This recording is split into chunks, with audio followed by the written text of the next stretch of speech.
নমস্কার, আনন্দম টিভিতে আপনাদের স্বাগত জানাচ্ছি। আমি সুপ্রিয় বন্দ্যোপাধ্যায়। বন্ধুরা, একটা বিষয় কয়েকদিন ধরে চোখে পড়ছে এবং সেটা রীতিমতো আতঙ্ক, উদ্বেগ, নানান রকম বিরক্তি ইত্যাদি তৈরি করছে। সেটা মূলত লোকসভার এই মুহূর্তে যিনি প্রধান বিরোধী নেতা অর্থাৎ রাহুল গান্ধী, তাঁর বক্তব্য।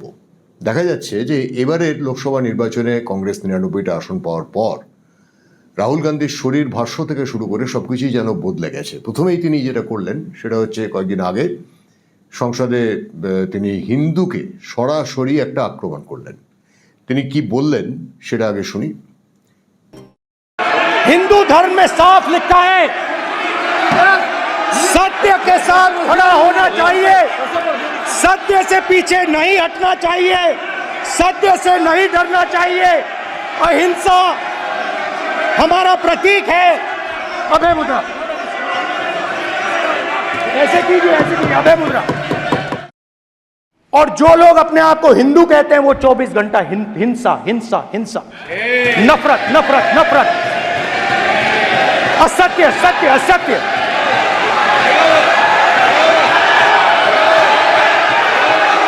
आप हिंदू हो ही नहीं। ये विषय बहुत गंभीर है। पूरे हिंदू समाज को हिंसक कहना ये गंभीर विषय है। मैं आपको बताता हूं, आज सुबह में आया, राजनाथ सिंह जी ने मुस्कुरा के मुझे नमस्ते की और मोदी जी बैठे हैं, मुस्कुराहट नहीं, सीरियस, नमस्ते भी नहीं करते। कहीं मोदी जी ना देख लें, प्रॉब्लम हो जाएगी। वही कहानी गडकरी जी की है, सच्चाई है। लोकतंत्र ने और संविधान ने मुझे सिखाया है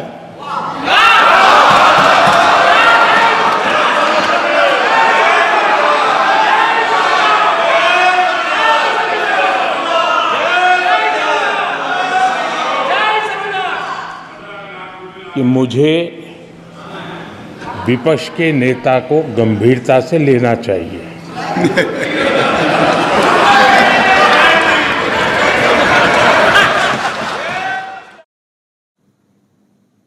তাহলে দেখতেই পাচ্ছেন যে রাহুল গান্ধী কি বললেন হিন্দুদের সম্পর্কে। তিনি স্পষ্ট করে, আমি একটু হিন্দিটা পড়ে আপনাদের শুনিয়ে দিচ্ছি। উনি বলছেন, হিন্দুদের প্রথমে বললেন যে হিন্দু ধর্মের অর্থটা কি, সেটা সত্যের কথা বলে, অহিংসার কথা বলে, ইত্যাদি ইত্যাদি। তারপরে তিনি বললেন যে और जो लोग अपने आप को हिंदू कहते हैं 24 घंटा हिंसा हिंसा हिंसा, नफरत नफरत नफरत, असत्य असत्य असत्य। অর্থাৎ কিনা যে লোকগুলো নিজেদের হিন্দু বলে পরিচয় দেয়, ধরুন আমি হিন্দু, আপনি হিন্দু, আমরা যদি হিন্দুদের বলে নিজেদের পরিচয় দিই, তার মানে আমরা 24 ঘন্টা ঘৃণা, হিংসা এবং অসত্য এই নিয়েই আমাদের চলা। এটা কি মেনে নেওয়া যায়? কথাটা কি গ্রহণযোগ্য? তাও লোকসভার মতো জায়গায় দাঁড়িয়ে একজন সাংসদ যখন কথাটা বলেন, তখন তো মনে হতে থাকে, প্রশ্ন উঠতে থাকে মনে, যে তাকে কেন গ্রেপ্তার করা হবে না এই বক্তব্যের জন্য। এই প্রশ্ন উঠতে পারে যে তিনি একটা সাম্প্রদায়িক হিংসা ছড়ানোর চেষ্টা করছেন। এই প্রশ্ন উঠতে পারে যে তিনি হিন্দুদেরকে অত্যন্ত ছোট করে, অত্যন্ত নিচু করে দেখতে চাইছেন এবং দেখছেন যে সেটা তিনি সগর্বে সদর্পে ঘোষণা করছেন। এখানে একটা আপত্তি বৌদ্ধিক মহল থেকে শুরু করে সমাজের সব মহলেই দেখা যাচ্ছে রাহুল গান্ধীর এই বক্তব্য বিষয়ে। শুধু এখানেই শেষ নয়, এর পরে চলে আসে অগ্নিবীরের প্রসঙ্গটা।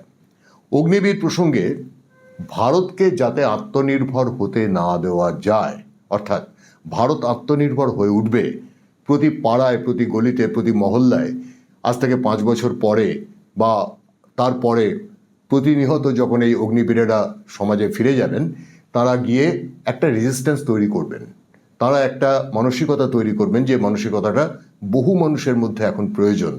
সেইটা কিছুতেই চায় না কিছু কিছু শক্তি, যে কারণে অগ্নিবীর হিসেবে যে অজয় কুমার নামে যে হুতাত্মা, যে শহীদ, যে সত্যিকারের হুতাত্মা, যিনি প্রাণ দিয়েছেন এবং তার দেশের জন্য প্রাণ দেওয়া ব্যর্থ হয়নি, ভারত সরকার তার পাশে দাঁড়িয়েছে। তাকে যেরকম তার অন্তিম সংস্কার যেরকম গান স্যালুটের মাধ্যমে যেটা হওয়া উচিত সেটাই হয়েছে, এছাড়াও তার পরিবার ইতিমধ্যেই 98,39,00,000 টাকা পেয়ে গেছে যে সেটা একটু দেখুন আগে যে কি বলছে তার পরিবার, সেটা শোনা যাক। कितने पैसे मिले हैं, क्या मिले? क्योंकि कल हमने देखा पहले कांग्रेस नेता राहुल गांधी बोलते, उसके बाद डिफेंस मिनिस्टर बोलते, तो कितने पैसे आए हैं? क्योंकि आर्मी ने क्लियर किया है, डिफेंस मिनिस्टर ने क्लियर किया है, सारे पैसे भेज दिए हमने। नहीं सर जी, सानू तो उसका 50 लाख का इंश्योरेंस बीमा मिला।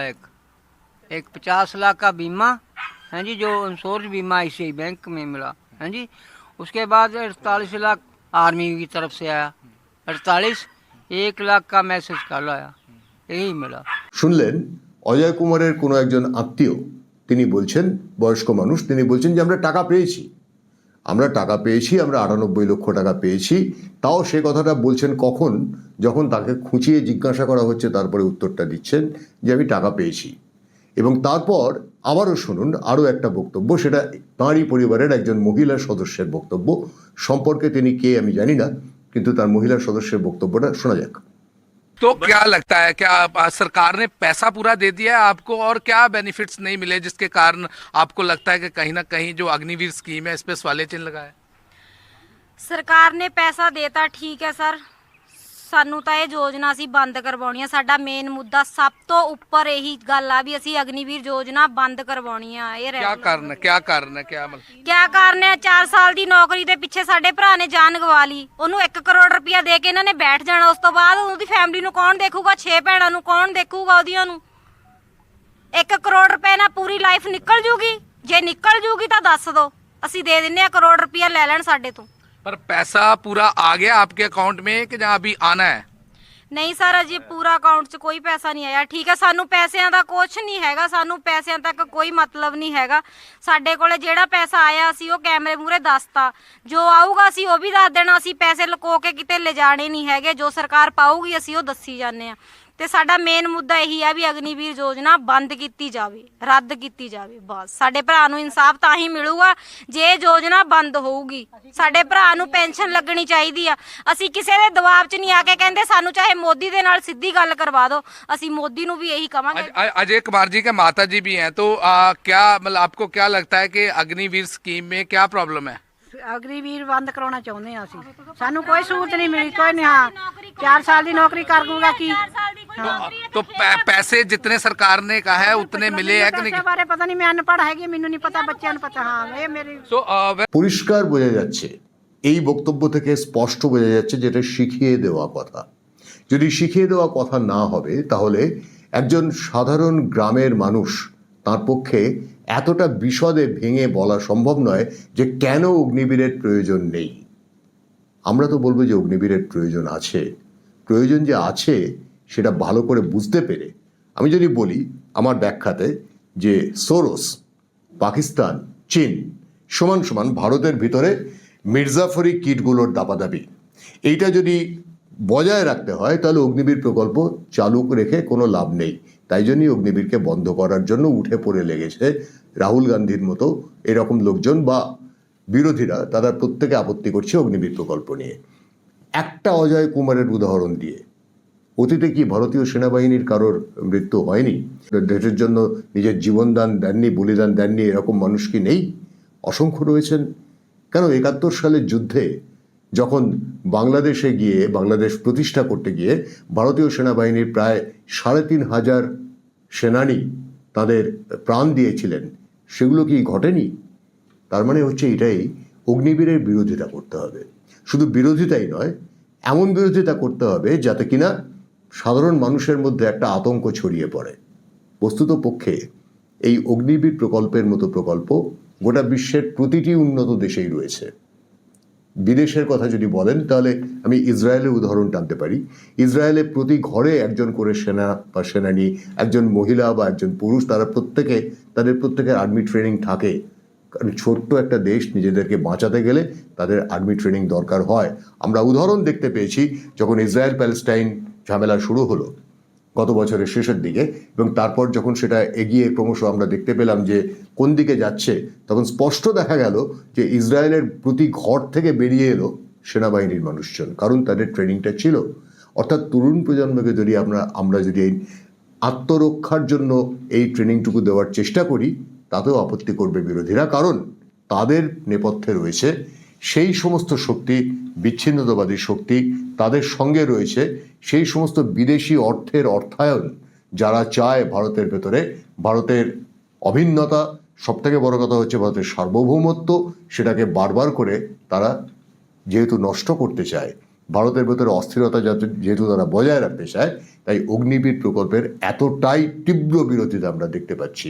সাধারণ মানুষ কিন্তু এটাকে গ্রহণ করেছেন একটা সুযোগ হিসেবে। একটা তরুণ ছেলে, সে যদি 5 বছর 4 বছর কাজ করার পর সে যখন একটা বেশ ভালো পরিমাণ অর্থ পাবে, সে অর্থ দিয়ে তার জীবন শুরু করতে পারবে, সেখানে খুব আপত্তি দেখা যাচ্ছে বহু মানুষের। সেই আপত্তিটা যারা করছেন তাদেরকে শিখিয়ে দেওয়া হচ্ছে।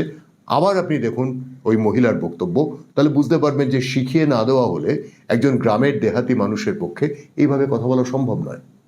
तो क्या लगता है, क्या सरकार ने पैसा पूरा दे दिया है आपको, और क्या बेनिफिट्स नहीं मिले जिसके कारण आपको लगता है कि कहीं ना कहीं जो अग्निवीर स्कीम है इस पे सवाल चिन्ह लगा है? ਸਰਕਾਰ ਨੇ ਪੈਸਾ ਦੇਤਾ, ਠੀਕ ਹੈ ਸਰ, ਸਾਨੂੰ ਤਾਂ ਇਹ ਯੋਜਨਾ ਅਸੀਂ ਬੰਦ ਕਰਵਾਉਣੀ ਆ। ਸਾਡਾ ਮੇਨ ਮੁੱਦਾ ਸਭ ਤੋਂ ਉੱਪਰ ਇਹੀ ਗੱਲ ਆ ਵੀ ਅਸੀਂ ਅਗਨੀਵੀਰ ਯੋਜਨਾ ਬੰਦ ਕਰਵਾਉਣੀ ਆ। ਇਹ क्या कारण है, क्या कारण है, क्या मतलब ਕਿਆ ਕਾਰਨ ਹੈ? 4 ਸਾਲ ਦੀ ਨੌਕਰੀ ਦੇ ਪਿੱਛੇ ਸਾਡੇ ਭਰਾ ਨੇ ਜਾਨ ਗਵਾ ਲਈ। ਉਹਨੂੰ 1 ਕਰੋੜ ਰੁਪਇਆ ਦੇ ਕੇ ਇਹਨਾਂ ਨੇ ਬੈਠ ਜਾਣਾ। ਉਸ ਤੋਂ ਬਾਅਦ ਉਹਦੀ ਫੈਮਿਲੀ ਨੂੰ ਕੌਣ ਦੇਖੂਗਾ? 6 ਭੈਣਾਂ ਨੂੰ ਕੌਣ ਦੇਖੂਗਾ ਉਹਦੀਆਂ ਨੂੰ? 1 ਕਰੋੜ ਰੁਪਏ ਨਾਲ ਪੂਰੀ ਲਾਈਫ ਨਿਕਲ ਜੂਗੀ? ਜੇ ਨਿਕਲ ਜੂਗੀ ਤਾਂ ਦੱਸ ਦਿਓ, ਅਸੀਂ ਦੇ ਦਿੰਨੇ ਆ। ਕਰੋੜ ਰੁਪਇਆ ਲੈ ਲੈਣ ਸਾਡੇ ਤੋਂ। पर पैसा पूरा आ गया आपके अकाउंट में कि जहाँ अभी आना है? ਨਹੀਂ ਸਰ, ਅਜੇ ਪੂਰਾ ਅਕਾਊਂਟ 'ਚ ਕੋਈ ਪੈਸਾ ਨਹੀਂ ਆਇਆ। ਠੀਕ ਹੈ, ਸਾਨੂੰ ਪੈਸਿਆਂ ਦਾ ਕੁਝ ਨਹੀਂ ਹੈਗਾ, ਸਾਨੂੰ ਪੈਸਿਆਂ ਤੱਕ ਕੋਈ ਮਤਲਬ ਨਹੀਂ ਹੈਗਾ। ਸਾਡੇ ਕੋਲੇ ਜਿਹੜਾ ਪੈਸਾ ਆਇਆ ਅਸੀਂ ਉਹ ਕੈਮਰੇ ਮੂਹਰੇ ਦੱਸਤਾ, ਜੋ ਆਊਗਾ ਅਸੀਂ ਉਹ ਵੀ ਦੱਸ ਦੇਣਾ। ਅਸੀਂ ਪੈਸੇ ਲੁਕੋ ਕੇ ਕਿਤੇ ਲਿਜਾਣੇ ਨਹੀਂ ਹੈਗੇ, ਜੋ ਸਰਕਾਰ ਪਾਊਗੀ ਅਸੀਂ ਉਹ ਦੱਸੀ ਜਾਂਦੇ ਆ। ਤੇ ਸਾਡਾ ਮੇਨ ਮੁੱਦਾ ਇਹੀ ਆ ਵੀ ਅਗਨੀਵੀਰ ਯੋਜਨਾ ਬੰਦ ਕੀਤੀ ਜਾਵੇ, ਰੱਦ ਕੀਤੀ ਜਾਵੇ। ਬਸ ਸਾਡੇ ਭਰਾ ਨੂੰ ਇਨਸਾਫ ਤਾਂ ਹੀ ਮਿਲੂਗਾ ਜੇ ਯੋਜਨਾ ਬੰਦ ਹੋਊਗੀ। ਸਾਡੇ ਭਰਾ ਨੂੰ ਪੈਨਸ਼ਨ ਲੱਗਣੀ ਚਾਹੀਦੀ ਆ। ਅਸੀਂ ਕਿਸੇ ਦੇ ਦਬਾਅ 'ਚ ਨਹੀਂ ਆ ਕੇ ਕਹਿੰਦੇ ਸਾਨੂੰ ਚਾਹੇ ਮੋਦੀ ਦੇ ਨਾਲ ਸਿੱਧੀ ਗੱਲ ਕਰਵਾ ਦਿਓ। ਅਸੀਂ ਮੋਦੀ ਨੂੰ ਵੀ ਇਹੀ ਕਵਾਂਗੇ। বিষয়টা খুব স্পষ্ট হয়ে যাচ্ছে, বিভিন্ন দিক থেকে ছবিটাও খুব স্পষ্ট হয়ে যাচ্ছে। আমরা বুঝতে পারছি যে এটা বিরোধিতার জন্য বিরোধিতা, দেশকে বিভাজন করার জন্য বিরোধিতা, এবং চেষ্টা সমাজের মধ্যে অ্যানার্কি অর্থাৎ কিনা অস্থিরতা সবসময়ের জন্য বজায় রাখার, যেটা বামেদের সব দেশে একটা প্রচলিত পন্থা। রাহুল গান্ধীর এই প্রচেষ্টা ঠিক কোন দিকে যাবে, বিরোধীদের এই প্রচেষ্টা কোন দিকে যাবে, সেদিকে আমাদের নজর থাকবে। তবে এর চরম সমালোচনা যদি কিছু থাকে, তাহলে চরম সমালোচনাটা এটাই, যা কিছু আমার দেশের বিরুদ্ধে যাবে, যা কিছু আমার সমাজের মঙ্গলের বিরুদ্ধে যাবে, সেটার পক্ষে কখনো যেন আমি না দাঁড়াই। এই চিন্তাটা, এই ভাবনাটা যেন আমাদের সকলের মধ্যে থাকে। সকলকে ধন্যবাদ। দেখা হচ্ছে পরের অনুষ্ঠানে। নমস্কার।